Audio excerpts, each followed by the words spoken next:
Welcome to the Kintsugi Heroes podcast, where we share inspirational stories of everyday people going through different challenges and how they overcome them. Please be aware that the story you're about to hear may have moments of deeply felt emotions and personal experiences. If anything you hear has a triggering effect, please reach out to someone who can help keep you safe. If you love this conversation, please like and share it with your friends so we can continue to share more inspiration and hope to as many people as possible. Now, listen up for our next hero's story.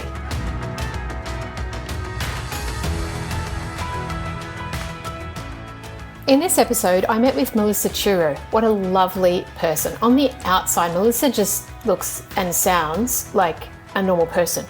And she is, because this is quite common in that on the outside, we appear successful mum, successful in career, and yet she was plagued with an upbringing and a life of, I guess, hiding and trying to live with undiagnosed ADHD, which turned into alcoholism.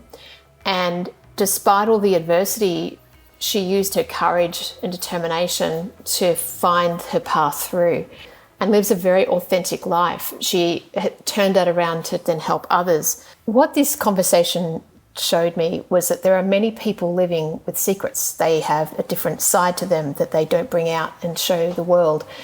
And Melissa showed me, and has proven, how you can integrate those together and become whole again. And that was the most beautiful takeaway of this conversation. So yes, enjoy this conversation with Melissa Chureau. Well, here we are. It's another episode of Kintsugi Heroes, and I'm with Melissa Chureau. Hello, Melissa, and thank you for joining me today. Hello. It's very nice to be here. Thank you for having me. You're welcome. And thank you for coming to share your story. I'm always in awe of and humbled by the people that show up and who've chosen to share their stories, and it's just a beautiful thing. So thank you for being here. How about we get started, and I'm going to hand over to you. I'd love to know, hear your story. Why don't you take us back to where it begins? Give us some context, what was going on, and go from the start. Yeah, thank you so much. Well, I guess I'm going to start off with a little preface to this, is that I have massive imposter syndrome. And so even here, where I know you and your viewers or listeners just want to hear the truth, I think, well, my story is not good enough. I'm not adverse enough. I didn't experience enough pain or trauma to be inspirational. And so I just have all that going on in my head. So I just thought I'd get that out there. And I'm sure there's probably somebody out there who can relate a little bit. Usually imposterism shows up for me, in the context of something professional, or, where I'm having to perform or compete or something like that. And I think, oh, they're going to find out I'm not really qualified, or I'm not going to do anything. So it's funny, I guess, to show up to, a podcast in which we're talking about, overcoming adversity, and it wasn't adverse enough, so it's not enough. There wasn't enough pain, I should have had more pain. I should have had more adversity. So there it is. But yeah, for me, I don't know. I always feel and then I was born, starting off there. But the truth is, I was born, like so many of us are, into families that, it's not all black and white, but it's not all great. I was born into a family with a lot of alcoholism. My father's side of the family is just riddled with it. In fact, I never met my paternal grandfather. So far as I know, I was told that he died drunk in a gutter somewhere. That's literally what I've been told. I have no idea if that's true or not. And that's a little bit of the backdrop. And, I, at a very young age, I still don't quite know when, can't quite get the story facts right from family members, but my parents got divorced. There was some domestic violence. And so my parents got divorced when I was very young, and I was at some point living with my grandparents, my maternal grandparents in Pennsylvania, which is far away from Michigan, which is where my father's family lived. But I also was removed from my mother, not because she had done anything wrong, but I think it was difficult for her to try to work, take care of my sister who was older, and then try to take care of me. I was very young. And she was a nurse and worked weird hours. And so I was instantly separated from my mother. And now, all these years later, I've done a lot of work around this. And, I understand why that happened, but I also now more fully understand the kind of impact that had on me, that I was left at a very young age, somewhere between the ages of 2 and 5 with, while they were family, it was not my mother, it was not my father. My sister got to be taken, in my mind. And, and I got left behind away from, my mother. And so that sort of started things off, probably not in the best way, where I internalized this feeling of being different from and apart from and somehow not included. And on top of it, and actually now I don't know if this was caused by some sort of childhood PTSD from that, or if I was born with ADHD, attention deficit and hyperactivity disorder. But that is part of my story, and part of the adversity is having those behaviors, and it looked really different as a girl, because from what I understand, most girls who exhibit ADD usually just have the ADD, not the H, not the hyperactivity, or at least it might show up differently. It might show up as daydreaminess or over attentiveness to the internal stimulation in the world. And I probably looked more like a boy. I was climbing walls and had tons of energy and couldn't sit still. So there's another thing that made me really different. And, I learned, and it was also, I'm 52, just had a birthday. I'm 52. And at the time, at least in this country, in the United States, they didn't even really recognize ADD. In fact, they called it minimal brain dysfunction, which sounds even worse than ADD, in my opinion. And they certainly didn't think girls had it, and they didn't know. So something was wrong with me, and they didn't really know. And so by the time I got to elementary school, and I remember kind of had this vague recollection of being really different from the other kids and not being able to sit still. And the teacher wanting to have me in a different class. And at the time, they would separate out kids who were behaviorally different for whatever reason. They'd group them together, whether that was because you had an intellectual disability, a learning disability, a developmental disability. They didn't care. They took you out of the regular classroom and put you into the quote unquote special classroom. And so this is what was being considered for me. And fortunately, my mother advocated for something different. But what I learned from that experience was that, in fact, it just confirmed I was different. I wasn't the right kind of girl. I was climbing trees. I shouldn't be climbing trees. I couldn't sit still. I should be sitting still. I was super creative. I shouldn't be that way. I played with, ants and roly-poly bugs. I shouldn't do that. And I needed to put up this mask and be somebody completely different. And God forbid I ever ask for any help from anybody. How old were you when this first started? Like when you first became aware of this being different? And yeah. I think it was probably in the first or second grade, which translates to about, what is that? Like 6 years old, 7 years old.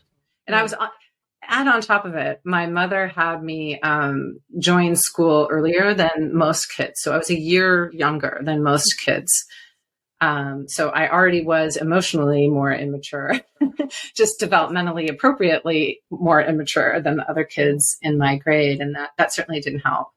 And she did that for pragmatic reasons, I believe, that that there was no childcare, or she couldn't afford childcare, single parent, nurse, and so go to school. And I was very smart. I already read. I, had done all these things. It's just I learned differently, and I had a different nervous system than other people did, and they just didn't understand that. And so, yeah, I was very young, and I remember, oh gosh, so many times getting sent out into the hall because, I couldn't regulate the same way that other kids could regulate. Even though I tried desperately, and I tried really hard, like I said, because I learned I had to put up this mask, and I don't think I was cognizant that that's what I was doing, but that's what I learned how to do. And this continued on, and, I sort of suffered through, I never got any educational help. I'm so grateful that that is different for kids now. I never asked for help. I never got it. I always felt like I had no idea what was happening. And luckily I guess I was born with some understunderstanding of things, because I was able to sort of scrape by and even sometimes do well. And, every once in a while there would be an amazing teacher. Like I remember I was in an experimental class in the 4th grade with this wonderful teacher, and it was very different. It was like the first time, like school made sense to me, and I enjoyed it. But it was this experimental classroom, so it only lasted 1 year. And then by the time I got to middle school or junior high school, it became increasingly difficult for me to try to mask it. And I felt like I needed something. And so I was living in Pennsylvania, and I started experimenting with drinking. So I had an older sister. Still wasn't legal for her to be drinking either, but she was 18, I was 12. So she sort of introduced me to it, for the funny thing to do with your younger sister. And so I immediately was like, oh, this is good. And I remember one of the first times that I drank, intentionally. I certainly had different, like intentionally for the effect. And I had this plan, and I was going to go to the arcade. We had arcades back then. And I went to, the kitchen, and I grabbed whatever alcohol was there, and I mixed it all together into a huge mug. And I thought, I'm going to drink this for the effect that's going to have. And it was god awful tasting. I choked it down, and I was like, yes, this is it. I felt like what I imagined, what everybody else felt like normally, and went to the arcade. And suddenly, instead of being the awkward, my name's Melissa, but my nickname was Missy at the time. And I think my mother even called me Miscellaneous Missy. I would fall up the stairs, not down the stairs. I mean, I forget that character from the Peanuts, but it was the character who has like all the dust swirling around him. That's who I was. And so for the first time, I didn't feel that way. And I thought, well, this must be the answer. And then things started, life was sort of shaking out a little bit and kind of working out. And I did have a set of friends. And then my mother said, we're going to move 3,000 miles away. Sorry. And I was devastated. This was in middle school. So like around the age of 12. So very, developmentally very challenging to move 3,000 miles away from any semblance of anything. And so we moved in the middle of the school year to a place called Mill Valley, California, which in the 80s, in the 60s, it had been sort of this like awesome place where Jerry Garcia from the Grateful Dead and, all these people were. And that's what my mother was attracted to. And so we moved there, but it was all, by that point in the 80s, a very like wealthy place. We were very not wealthy. We lived in a tiny little apartment. My mother probably thought she was doing the right thing. And I was devastated. Everything that was even, I was sort of kind of getting a foothold. Yeah, I was experimenting with drinking, but I had a few friends. I played lacrosse, I was sort of getting a foothold on life. And I felt like the rug was pulled out from underneath me. And, this is back before there was the internet. We didn't even you had to get special permission to call someone because it was a long distance phone call. It costs a lot of money. So I just was, absolutely devastated, and I rebelled. And I, moved to Mill Valley, California, and I started acting out like crazy. I would hitchhike for the sake of hitchhiking, just to go somewhere different with somebody. I would go to parties with older people and drink crazy. And this was not that unusual. It sounds like it was, but there were plenty of people who were doing just what I was doing. And, I remember, driving with people on Highway 1, which is this sketchy, very turny highway down to the beach, drunk. And that we didn't die is kind of a miracle. But this is how, life was. I engaged in all sorts of behavior that, I think anyone would have regrets about, and, did really dangerous things. And it was this combination of rebellion and, burgeoning alcoholism, ADD, untreated, everything untreated. And, and it just kept going on and on.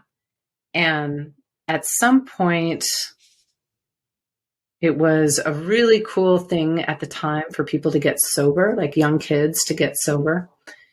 And I wasn't really interested in getting sober, but everybody was doing it, and there was a cute guy. So I did this for a little bit, and it was probably the best thing that ever happened to me, right? So what age were you around? Sorry, what? About 14, 15. Okay. So, truly at the time, I had enough of an alcohol problem that, anyone clinically looking at me, had they known the truth, would have said, you ought to go to rehab.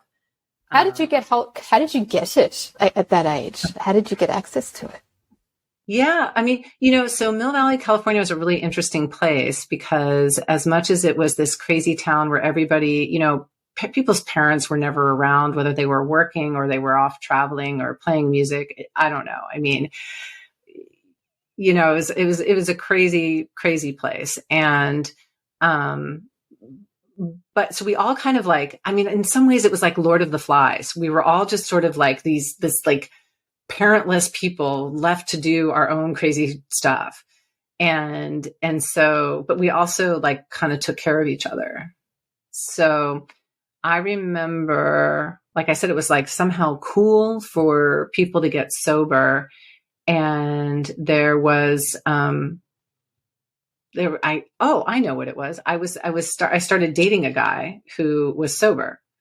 He was older than me. And there was a very, interesting, group, like a young person's group. And so he took me to one of the dances or something. And I ended up, as I was doing crazy stuff, ended up being infatuated with a different guy, broke it off with that guy and started dating this guy. And, and we were all in this AA crew, this Alcoholics Anonymous crew, this 12-step crew. And we even got special privileges at school, like we could get each other out of class and that kind of thing if we were having issues. And it was kind of this magical time in so many ways to be, finally part of some sort of tribe. And that was amazing. And that lasted, that was from, I guess I was in about the 10th grade. And then my mother said, we're moving again. And so we moved from the San Francisco Bay Area down to Los Angeles. And the rug got pulled out from underneath me again. I tried for a little bit to stay sober, and I went to some meetings down there, but it just wasn't the same.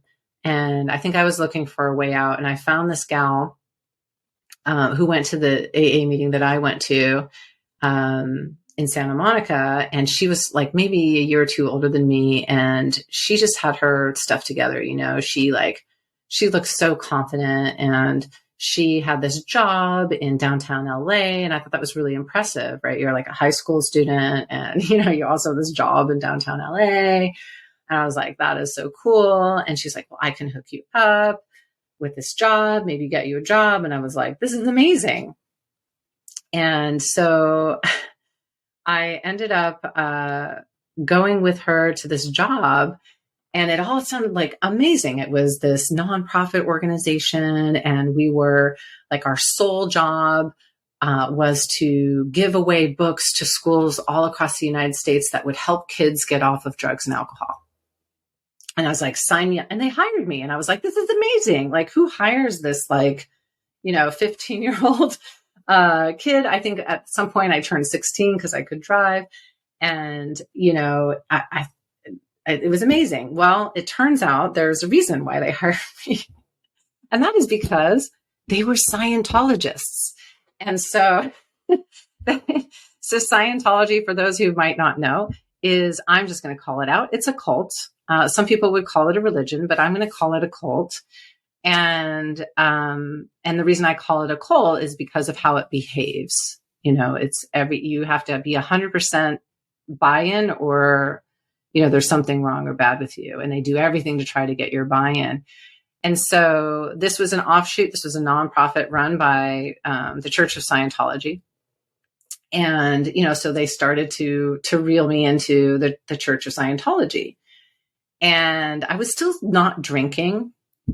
But by that time I had met a guy at the actual job, the job I really got on my own, which was, I was a bookkeeper for a boat hull scraper. So we lived near the marina, and he scraped barnacles off of boats, and he needed a bookkeeper. So that's what I did part-time. And that's probably all I was qualified to do. But then, so I had met this guy who was significantly older than me, and why my mother never said anything, I don't know. 16, he was 24. In this country, if you do anything physical, that's illegal. But here I was with this 24-year-old guy. I'm working for the Church of Scientology. I don't necessarily think of it that way, but that's what's happening. And I decide that my life has, I've arrived. I no longer need to be sober. I probably can just audit. There's a process in Scientology called auditing. And I was like, I could probably just audit my way out of this. I don't really have a problem with drinking. I'm just not in the proper place on the tone scale, or whatever they called it. So I ended up drinking with the 24-year-old, and I was off and running again, and ended up quitting the Scientology gig. And I guess because it was pre-internet days, it was very hard for them to track me down. But it was a crazy experience to be part of a cult. So. And you're probably wondering, like, when does the adversity end? When does it end? I'm getting there. No, it's enthralling. So are you still in the, how long were you in the cult for? Gosh, I mean, it had to be a good year. Okay. Yeah. And I mean, I remember they did try calling me a bunch, and, they were, I think if they had could figure out where I had moved to, they probably would have found me. I know that they kept calling. I moved out at this time into more or less into my way too old for me boyfriend's apartment. And so even though I technically still lived with my mother, I was there all the time, and I don't think they could find me. But they continue. I think my mother said they continued to call for like years after I had stopped being part of that. Who knows? If I had stayed, maybe I'd be like famous, like Tom Cruise. I don't know. Maybe. Did your mum know what was going on? Like, did she see it for what it was at the time, or did she just think it was a nonprofit? My mother, had her own stuff going on, and she just was not available or present in that way. She was very, I don't know. Yeah, she just had her own things going on, and I don't think she had any idea. And I certainly didn't share with her that I was in the Church of Scientology. I don't know if she realized how old my boyfriend was. If she did, she probably should have done something about that. Interestingly, at that time, I don't know why I had all these things that would just continue to happen with me, but I did manage to get a job as like, I think I lied and got a job at this guy who worked in Marina del Rey, which is sort of a nicer part of LA. And he was a venture capitalist. And it turns out he was a total creep because he was something like 65. He had married a 40-year-old, which is fine, whatever. But then one day when I was working for him, and I was asking, I think I was like sort of trying to hint at maybe getting some more money. And he said, well, you know, there's a way that you can get more money. And I was, oh, cool. What's that, Jack? And he said, well, you could sleep with me every Wednesday and I'll give you an extra whatever dollars. And I just started to laugh because I thought he was joking, and and of course he wasn't. You know, somehow I continued to work there. And it's just like, I don't know what, and he had tried to convince me that this is just how women got ahead. And I didn't buy it. I certainly didn't sleep with him. And eventually, when the 24-year-old said, why don't we move to Hawaii? I said, sure. And, you know, so we moved to Hawaii, and I guess I was like 17 by then. School was over for me. And I moved with this guy and the gal who had gotten me the Scientology job, who she was also out of the Scientology job. And we moved to Hawaii. So, and my mother let me, even though I was only 17, but I guess she saw the writing on the wall, you know. And my life continued. And this guy ended up being abusive, both emotionally and physically. And so, you know, at some point I had a little bit of clarity and decided to try to escape that situation and moved back to Northern California, where I had originally been from, you know, from the original move. And my life was still super crazy. And that guy followed me. He followed me.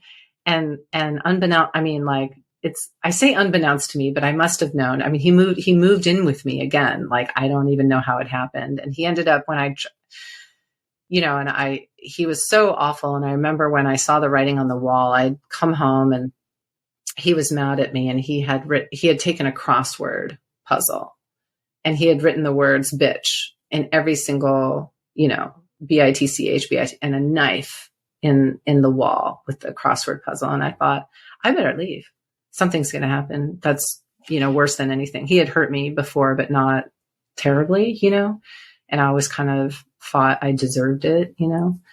And so I, being the different, you know, untreated ADD, untreated alcoholic that I was, and so thankfully I had a friend back from high school, and his family was amazing, and they took me in.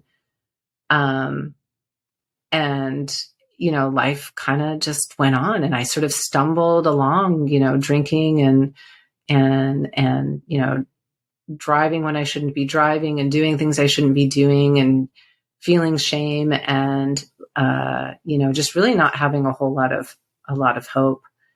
And,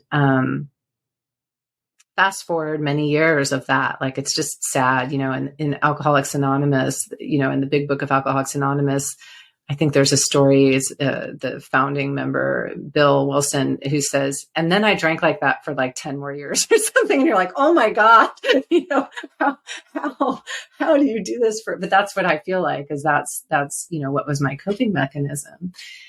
And so many, many years later, you know, I remembered, when life just, you know, the thing is that amazing things will still happen. You know, at that time, I still met my husband, who I'm still married to, you know, 27 years later. And, you know, amazing things will still happen. But, you know, my internal life was just awful.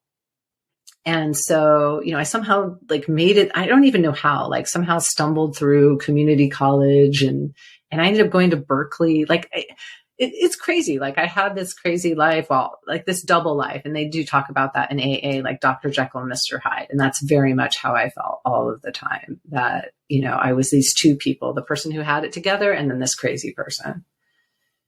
And, you know, at some point, because I had remembered my prior experience with AA, I was like, I have to get sober again. And I did. And so, By that time, I had moved to Portland, Oregon, had started law school, and which was just ridiculously difficult thing to do while drinking. Just, I remember being as hungover as anybody could be, trying to ride my bicycle up what they called cemetery hills. So I had to ride my bike through the cemetery to get to school with like 50 pounds of law books on my back. And I thought, this just cannot be like the way life should be. And so I got sober for, I hope, what was the last time, in March of 2000. And when I was in my first year of law school, and I didn't even tell my husband. I didn't want anyone to know. I didn't want to blow it. I didn't want anyone to have expectations. I didn't want, to show yet again that I couldn't, do this thing called life. And so I didn't tell him, I think for like a month. And then I was like, oh, I got to tell him now. And then I didn't know how to tell him. So I didn't tell him for like 6 months. I mean, he knew clearly I was different and I wasn't drinking. And I finally did. And, and I started really working the program as they talk about during law school. But I still had this thing, and it was amazing, right? Like all of a sudden it was like every window was open, every door was open, and the air was let in so many ways, just doing that. But I still had this thing called ADD, and I still was masking a really big part of myself and very much felt like an imposter and still wouldn't ask for help.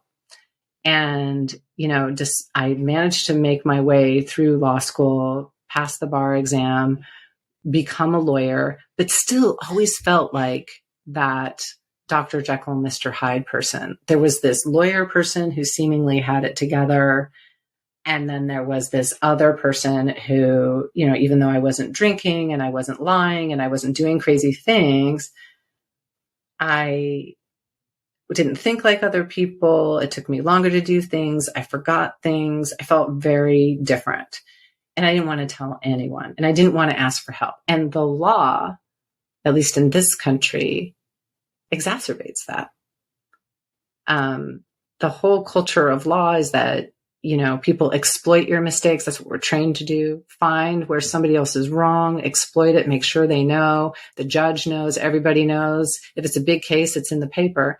And so you really don't want to be saying that you're somehow weak or different. And I thought mistakenly that if I told people that, one, I was in recovery for, alcoholism, or two, that I had ADD and maybe thought a little bit differently than other people, that would be the end of it. I was certain of it. Absolutely certain. So I just continued to hide who I was. But the more I hid who I was, the more divided I felt and the more like separate. And I felt like I was living these separate lives. And at one point, my husband kind of called me on it and was like, I don't even know who you are. And it was really putting our marriage in a lot of difficulty. I don't think I was conscious of it, but I think it was putting my sobriety at risk. And it was like, I've got to either like integrate my life and be who I really am, or I don't know what's going to happen. And so, it really got to that tipping point. And, and I thought, well, and I was terrified, from the trauma of being a kid who was left, even for good reason, left behind, the kid who had to hide who she really was, the kid who drank and then had to hide what I had done, to the adult who had done the same thing, to the, adult who, and I just thought, I can't tell people who I am. And, my husband and I fortunately survived that. And I think I had to take this in stages. I had to, it wasn't like I had this epiphany of I have to be integrated and then I just did that overnight. It was probably, I'm thinking, a decade-long process where, and I mean, I was already like working the 12 steps. I was meditating. I had a spiritual practice. So it's not like I didn't have those things. But even with all of those things, I couldn't cross that line and let people know who I really was. And I'm not saying that people should shout from the rooftops, what their problems are, who they are, but there ought to be some authenticity, right? And it ought to be integrated in some way. And so the first stage was, integrate. And by that time, we'd had a child who was very young. And, I was like, I don't want to model this for my daughter. Right. Like, and I don't want to be this for me. And so the first stage was integrating who I really am in my home life, in my marriage, in my relationship with my daughter. And so starting to like actually tell the truth, not that I was lying, but like actually offer up, oh, hey, I don't feel really good about that. Or gosh, I feel like insecure about this. Or, my brain doesn't work the same way. I don't know. And even just saying, I don't know was like one of the most empowering things I could do, or I need help. And integrating, my sobriety and that life into my marriage, because I had just kept it separate. It was like, here's my marriage on the one side of things. And then here's what I do in AA. Here's my spiritual life. Here's my marriage. And it was like, no, and the marriage wasn't going to survive that. And so the first step was integrating, and really letting my husband in. And thankfully he wanted in, and he was really so supportive and so helpful and helping to integrate, and then integrating with my daughter. And then the next area that was probably the most challenging, and maybe still is work. So my professional life, and trying to like integrate, who I was. And it kind of came to same thing, like a tipping point where something had happened at work, and I was sort of being called. I always felt like somebody was accusing me of lying, even though I wasn't. And, I have all this integrity now. And I just remember being baffled. And then what I finally understood is that people saw me really differently than what I saw myself as and how I thought I was being. And it turned out by having that mask and not letting people like really know who I was, not, again, like I said, I don't have to tell people I'm in recovery or I have ADD, but by putting that mask, I had this like edge to me, this really sharp edge. And so that's what would bump up against people, whether it was at home or in the workplace or out there in the world. It's this really, really sharp edge. And so when things got kind of difficult at work with that, I was like, I know what this is. This is the ADD and, the ism and like not being who I really am. And so then came the work of integrating, myself at work. And I'm still a lawyer. And I always find it interesting that I decided to go to law school while I was super crazy. And so I do kind of, there's a pin in that. But one of the things that I have done is I've become, I find it so empowering. And the first time I did it, it was crazy. But I was like, I am going to start telling people in the appropriate moments that I have ADD. And I'm not going to be ashamed about it. This just is what it is. And I'm actually going to find the strength and the empowerment in it. And same thing with my sobriety. It's a little bit easier because now, it's been almost 23 years of sobriety. And I think at the time that I was doing this, it was, 17, 18 years or something. And so, a little bit easier because there's a lot of time. But I was like, I'm not helping myself by keeping this part of myself separate.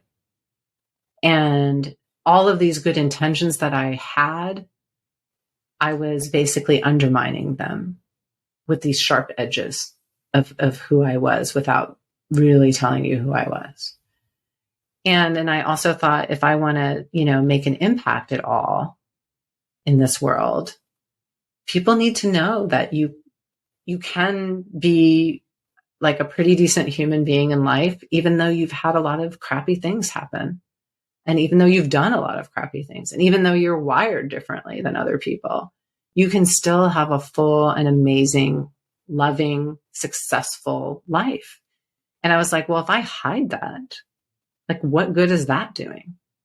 So I started telling people, both in my personal and my professional life, my truth, and just being who I was in the moment, admitting my insecurities when that seemed appropriate. And it was crazy because, I had previously thought like my whole world would fall apart. And instead, it turns out 99% of the people out there are supportive, maybe even impressed sometimes, which is always bizarre to me, but they are. And, if anything, that little bit of vulnerability, kind of like Brene Brown talks about, is, that's our in. That's how we connect with people. And that's the very thing that was missing my entire life, was the true connection with other people. I mean, I would get, bits of it, of course, but like that true deep connection with other human beings happens when we're vulnerable. And so now, I feel pretty integrated. I still practice law, as I said. I work for a government agency, and I went and got certified to be a mindfulness facilitator. And so I actually facilitate mindfulness on a monthly basis, practices with other lawyers and other people in my government. Is a very large government agency. And that is a trip. The first time I did that, I will fully admit I was so nervous, because it was like, I am showing up exactly who I am in every way. Because when I lead a meditation, I'm not the lawyer, confident, linear thinker. It's, I'm vulnerable, and I'm usually a little bit softer. I'm real. And so it's like, all these people are going to know this. And it was okay. In fact, it was beautiful. The first time I did it, it's like, I don't remember if I cried, but I know I have at some point, like in gratitude that I get to be like I get to do this. This is crazy. And I've led educational programs where lawyers are required to do, educational programs every year. And I've led hundreds of people through mindfulness practices, and have also co-presented on imposterism and like, what's that? And I tell people exactly my truth, whether they're law students or lawyers or judges. And, currently I recently became a certified coach, life coach, I guess. I call it self-development, but self-development coach. And I'm in a practice now of learning somatics, and I just love it. It's so amazing. And, my current theme for the next year, I just had my birthday, as I mentioned, and I was like, I don't have to wait till New Year's to come up with like my goal for the year. I'm going to do that now. And so my goal is, to integrate even more fully, this part of me that loves working with other people. I sort of have the side hustle, if you will, of doing podcasts and exploring mindfulness and purpose and all of this wonderful stuff. And then coaching people, who want to be coached, outside of the regular workday, and just so my goal for this year is sort of integrating how can I bring more of that part of myself into my day job? And what I realized was bringing some of my day job into, my extracurricular activities. And I was like, how could this be more fully integrated? So I think that's, so I guess that's my goal for the year, and sort of maybe my theme for my life. I don't know. It's how to be more integrated and to be fully in acceptance of each and every part of me. And that, I have seen through the years how what I would call darkness is really a light for somebody else. And by sharing that, that I can help, I might have a chance of helping them, but it for sure as heck helps me. By giving it away, I get to keep it.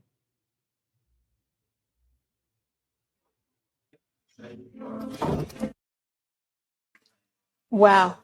My head's kind of spinning with everything that you've just shared.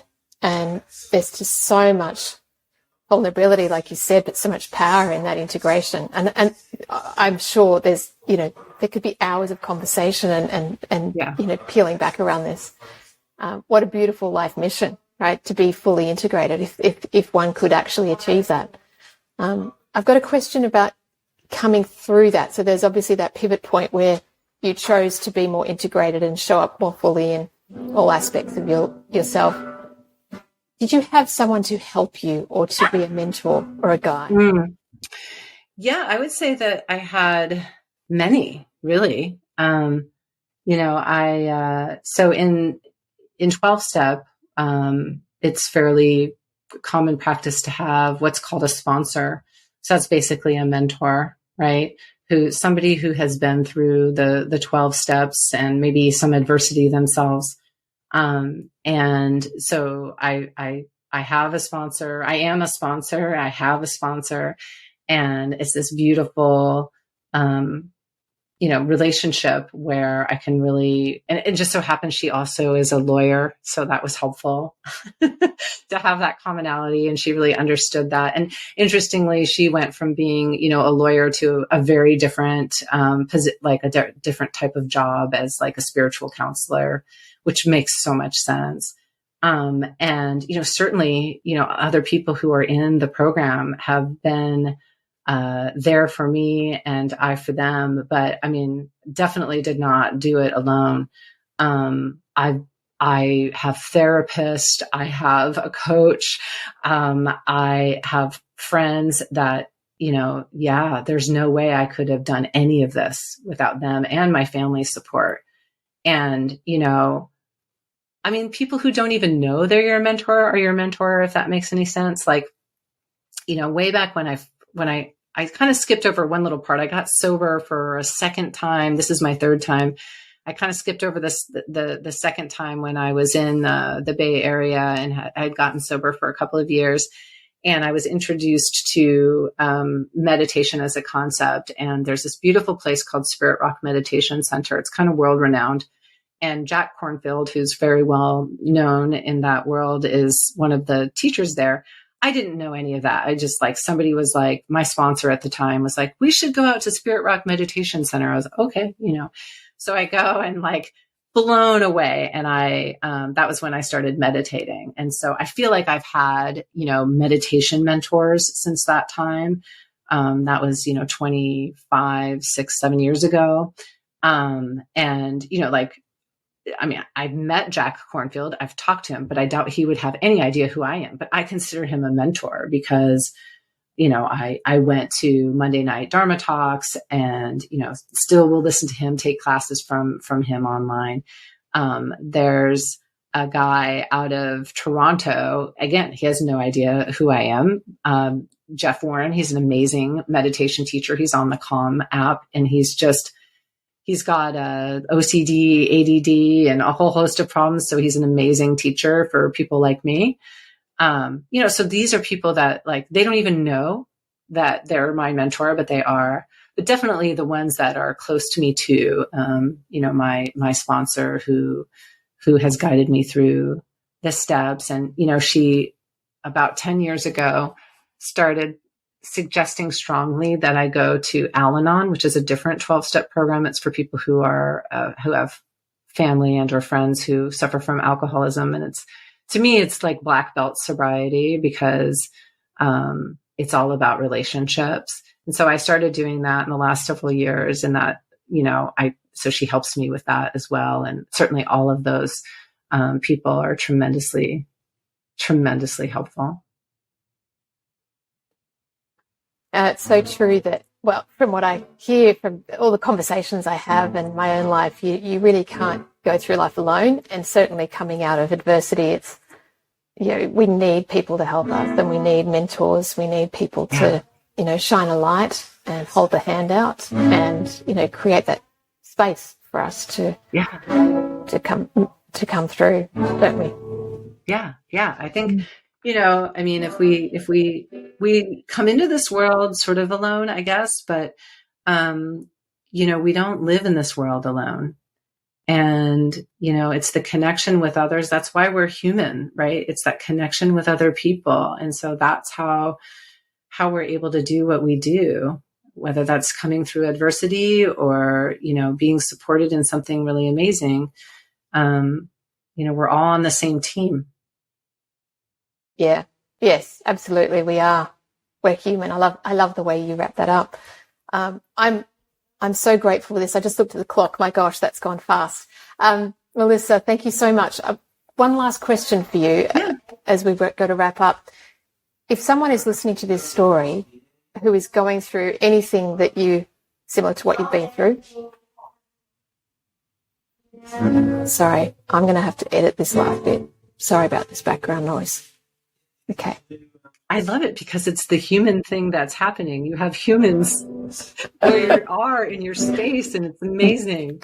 Maybe I won't edit this at all. I do have humans in my space, yes, and I can't do anything about that noise, even though it's relaxing, right?